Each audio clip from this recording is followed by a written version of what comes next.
మొదటిసారి అరుణాచలం గిరి ప్రదక్షిణకి వెళుతున్నారా? అయితే గిరి ప్రదక్షిణలో ఈ తప్పులు అస్సలు చేయకండి. మీ కోరికలు నెరవేరాలంటే శివయ్యను ఒక్కసారైనా దర్శించుకోవాలని, ఆ అరుణాచల గిరి ప్రదక్షిణ చేయాలని చాలా మంది కోరుకుంటూ ఉంటారు. అయితే మొదటిసారి వెళ్లే చాలా మందికి అక్కడి పద్ధతులు తెలియక కన్ఫ్యూజ్ అవుతూ ఉంటారు.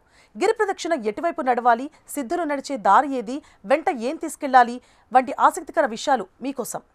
గిరి ప్రదక్షిణ దారిలో మనుషులు నడవకూడదు. అరుణాచలంలో గిరి ప్రదక్షిణ చేసేటప్పుడు రోడ్డుకు ఎడమ వైపు అంటే లెఫ్ట్ సైడ్ మాత్రమే నడవాలి.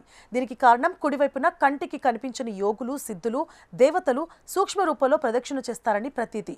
అందుకే ఆ వైపు నడిచి వారికి అడ్డు తగలకూడదు. మీరు ఎక్కడ ప్రదక్షిణ మొదలు పెట్టారు అంటే ఉదాహరణకి రాజగోపుర లేదా ఏదైనా లింగం దగ్గర తిరిగి అక్కడికే చేరుకోవాలి. అప్పుడే ప్రదక్షిణ పూర్తయినట్లు లెక్క.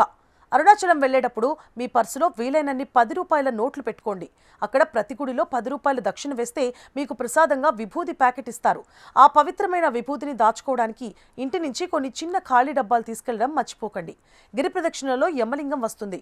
అక్కడ ఇచ్చే విభూతిని ఔషధంగా వాడితే ఎముకలు అరిగిపోయిన వారికి, కీళ్ల నొప్పులు ఉన్నవారికి అద్భుతంగా ఉపశమనం లభిస్తుందని భక్తుల నమ్మకం. అలాగే నైరుతి లింగం దగ్గర కూర్చొని జపం చేస్తే సాధారణ సమయం కంటే 1000 రెట్లు ఎక్కువ ఫలితం వస్తుందట. ఇక గిరి ప్రదక్షిణ మొత్తం 14 కిలోమీటర్లు ఉంటుంది. అంత దూరం నడవాలి కాబట్టి మొదలు పెట్టే ముందు హెవీగా తినకండి. ఖాళీ కడుపుతో లేదా అల్పాహారంతో ఉంటే నడక సాఫీగా సాగుతుంది. గిరి ప్రదక్షిణలో మరో కీలక నియమం, నడిచేటప్పుడు కాళ్లు నొప్పులు పుడతాయని ఎక్కడా కూర్చోకండి. ఒకసారి కూర్చుంటే నరాలు బిగుసుకుపోయి మళ్లీ నడవలేరు. అవసరమైతే నిలబడే సేద తీరండి. ప్రదక్షిణ పూర్తి చేసి గుడిలోకి వెళ్లేటప్పుడు కొబ్బరికాయ తీసుకెళ్తే దర్శనమయ్యాక ఎడమవైపు కార్నర్లో ఉత్సవ విగ్రహాల దగ్గరకు వెళ్ళండి. అక్కడ మీ గోత్రనామాలు చదివి కొబ్బరికాయ కొడతారు. అరుణాచల గిరి ప్రదక్షిణలో మిస్ అవ్వకూడని అంశం ఏంటి అంటే అగ్నిలింగానికి, రమణ మహర్షి ఆశ్రమానికి మధ్యలో దక్షిణామూర్తి ఆలయం ఉంటుంది.